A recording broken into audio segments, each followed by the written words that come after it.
নমস্কার, আপনারা দেখছেন গ্লোব টিভি। সবার পাশে সবার সাথে গ্লোব নিউজ নিয়ে এই মুহূর্তে আপনাদের সঙ্গে রয়েছি আমি শর্মিষ্ঠা।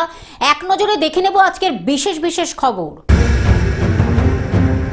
ভোটে বিজেপির বিপুল খরচ, জেলা শাসকদের পাশে থাকার বার্তা মমতার, আশা কর্মীদের স্বাস্থ্য ভবন অভিযান,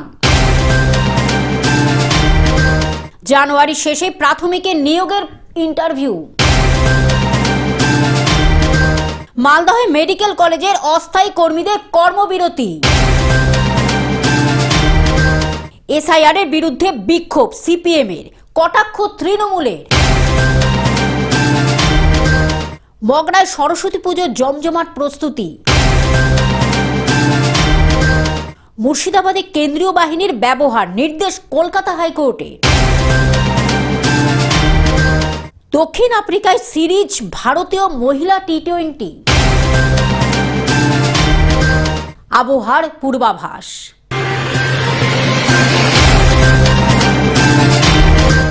আসছি বিস্তারিত খবরে। ভোটে বিজেপির বিপুল খরচ।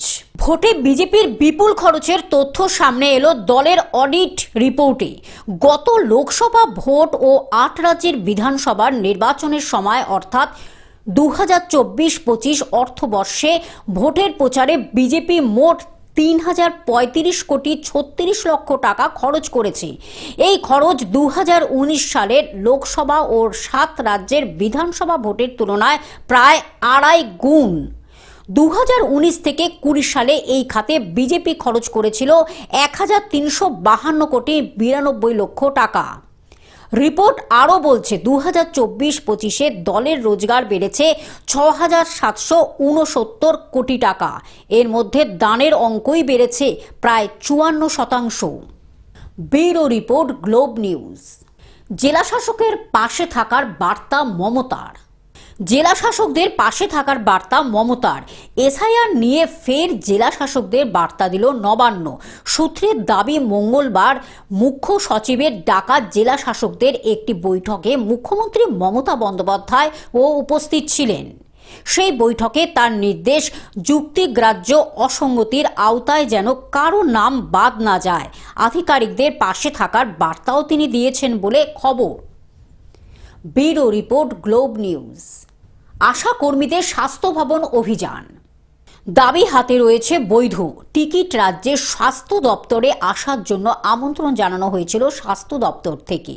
সেই মতো 8 দফা দাবি নিয়ে গ্রাম ও শহরের আশা কর্মীদের স্বাস্থ্য ভবন অভিযান চালানোর সময়ে রেল স্টেশনে আটকে দেওয়া হলো পশ্চিমবঙ্গ আশা কর্মী ইউনিয়নের অসংখ্য সদস্যদের।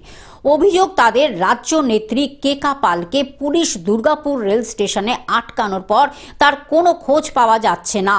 সেখানে অন্য সকল আশা কর্মীদের মধ্যে বেশ কিছু জন বৈধ টিকিট নিয়ে গেলেও তাদেরকে রুখে দেওয়া হচ্ছে স্টেশনের সামনেই। বিষয়টা হচ্ছে, আমাদের 8 দফা দাবি আছে, সেজন্য গত 7 জানুয়ারি স্বাস্থ্য ভবন যাওয়া হয়েছিল এবং সেখান থেকে আজকে 21 জানুয়ারি আমাদের সাথে বসার একটা কথা ছিল।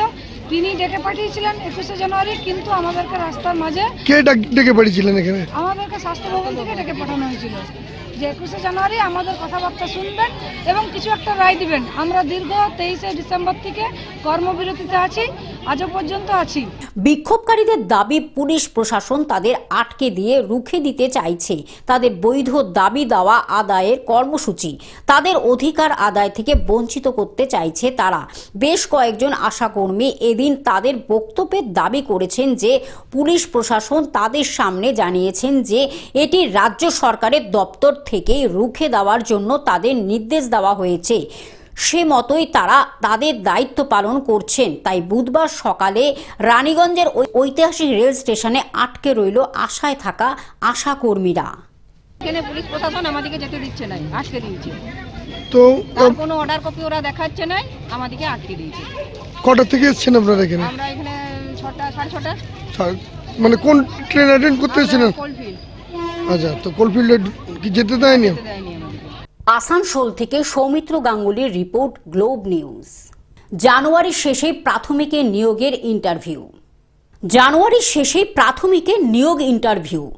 জানুয়ারির শেষে প্রাথমিকের নিয়োগ ইন্টারভিউ বাংলা প্রাথমিক স্কুলগুলিতে শুরু হচ্ছে নিয়োগ প্রক্রিয়া। 27শে জানুয়ারি থেকে শুরু প্রাথমিকের ইন্টারভিউ। 27-28 জানুয়ারি কলকাতার প্রার্থীদের ইন্টারভিউ। 28-29 জানুয়ারি ঝাড়গ্রামের প্রার্থীদের ইন্টারভিউ। 29-30 জানুয়ারি জলপাইগুড়ি প্রার্থীদের ইন্টারভিউ।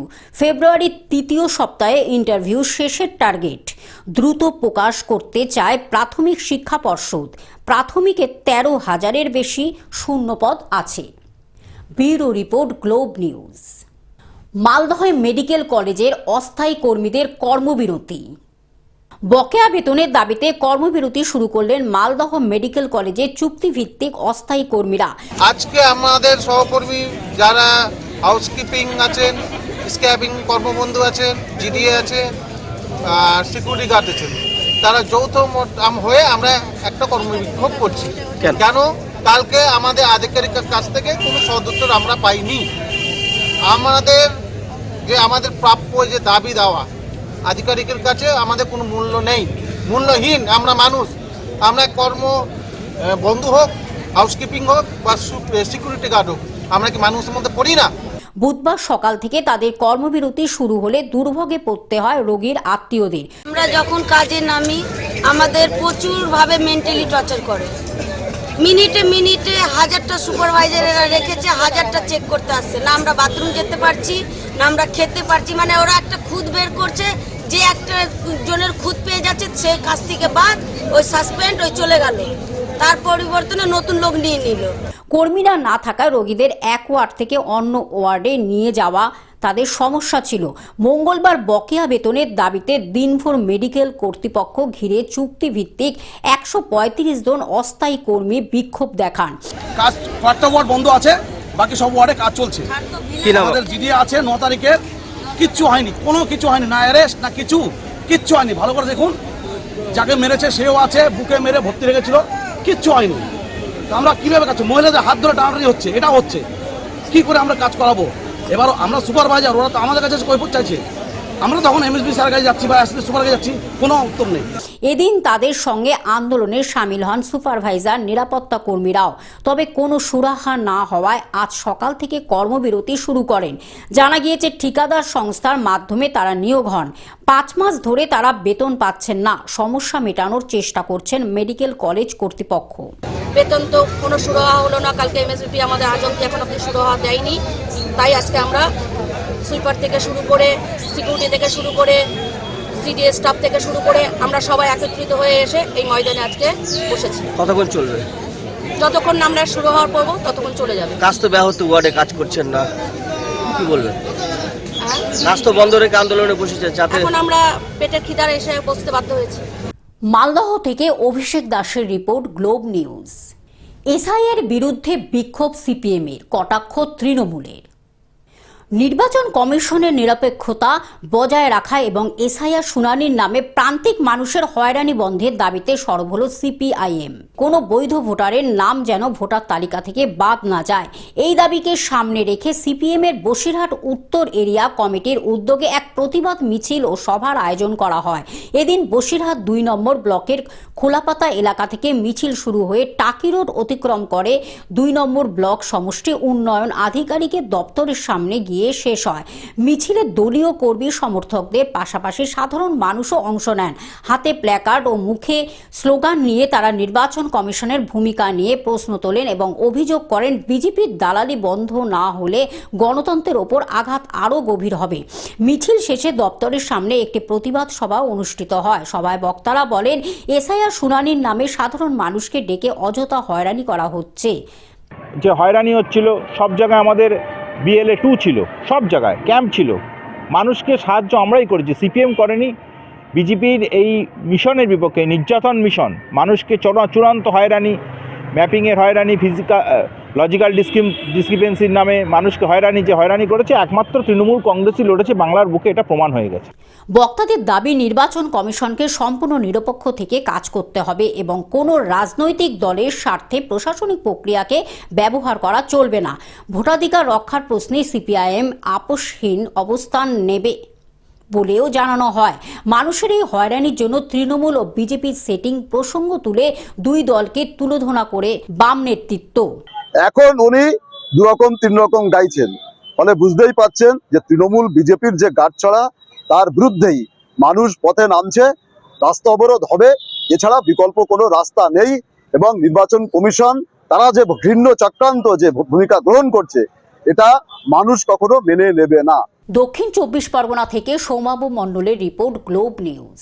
মগরায় সরস্বতী পুজোর জমজমাট প্রস্তুতি। হুগলির মগরায় জমে উঠেছে সরস্বতী পুজো। হরেক রকম থিম, মণ্ডপ ও আলোকসজ্জায় সেজে উঠেছে হুগলির মগরা শহরতলি। গতকাল মগরা জঙ্গলপাড়ায় শ্রী সংঘের 75তম বর্ষের সরস্বতী পুজোর উদ্বোধন করলেন বেলুড়মঠ রামকৃষ্ণ মিশনের শ্রীমৎ স্বামী নিষ্ঠানন্দজি মহারাজ।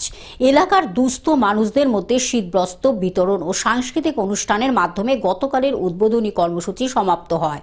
75তম বছরে এবারে তাদের মণ্ডপ কেরালার তিরুবনন্তপুরমের পদ্মনাভা স্বামী মন্দিরের আদলে নির্মিত হয়েছে।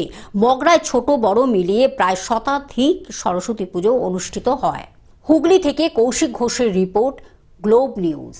মুর্শিদাবাদের কেন্দ্রীয় বাহিনীর ব্যবহার, নির্দেশ কলকাতা হাইকোর্টের। মুর্শিদাবাদের বেলডাঙ্গায় অশান্তি নিয়ন্ত্রণে কেন্দ্রীয় বাহিনীর ব্যবহারের নির্দেশ দিয়েছে কলকাতা হাইকোর্ট। মঙ্গলবার প্রধান বিচারপতি সুজয় পাল ও বিচারপতি পার্থসারথী সেনের ডিভিশন বেঞ্চের নির্দেশে মুর্শিদাবাদের যে কেন্দ্রীয় বাহিনী মোতায়েন আছে তা ব্যবহার করতে হবে রাজ্যকে। মুর্শিদাবাদ ও বেলডাঙ্গায় জীবন ও সম্পত্তি রক্ষায় জেলা শাসক ও পুলিশ সুপারকে দায়বদ্ধ করেছে কোর্ট। অবিলম্বে পরিস্থিতি স্বাভাবিক করতে বলা হয়েছে। Bureau report, Globe news.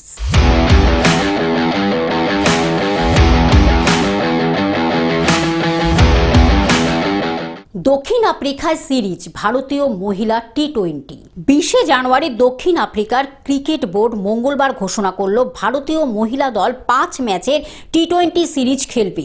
সে দেশে 17 এপ্রিল থেকে 27 এপ্রিল, 17 ও 19 এপ্রিল দুটি ম্যাচ হবে। এরপর জোহান্সবার্গে তৃতীয় ও চতুর্থ ম্যাচ। 25 এপ্রিল শেষ ম্যাচ হবে ব্যানোনিতে। 27 এপ্রিল ইংল্যান্ডে 12 জুন থেকে শুরু হবে টি-20 বিশ্বকাপ। তার প্রস্তুতি হিসাবে দেখা হচ্ছে। Bureau report, Globe news.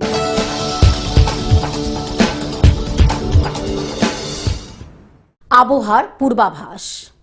দক্ষিণবঙ্গে বাড়ল তাপমাত্রা। পশ্চিমে ঝঞ্ঝায় থমকে উত্তরে হাওয়া। পূর্বালি বাতাসের সঙ্গে ঢুকছে জলীয় বাষ্প। কলকাতা সহ দক্ষিণের জেলায় চড়ল পারদ। দক্ষিণবঙ্গের তাপমাত্রা স্বাভাবিকের উপরে। 7 দিন জাঁকিয়ে শীতের সম্ভাবনা নেই। পাহাড়ি এলাকায় কনকনে ঠান্ডা। উত্তরবঙ্গের জেলায় জাঁকিয়ে শীত জারি। পাহাড়ের সর্বনিম্ন তাপমাত্রা 3 থেকে 5 ডিগ্রি। বাকি জেলায় তাপমাত্রা 10 থেকে 15 ডিগ্রি। দার্জিলিংয়ে হালকা তুষারপাত, বৃষ্টির সম্ভাবনা। সিকিমে তুষারপাতের পূর্বাভাস। Bureau report, Globe news. Television ছাড়া গ্লোব নিউজ এখন সর্বত্রই সমাজ মাধ্যমে উপলব্ধ। বিস্তারিত জানতে আমাদের টোল ফ্রি নম্বরে যোগাযোগ করুন 180089197444। এছাড়া লগ ইন করুন আমাদের ওয়েবসাইটে www.globtvindia.com। গ্লোব নিউজ এই পর্যন্ত। দেখতে থাকুন গ্লোব টিভি, সবার পাশে সবার সাথে। নমস্কার।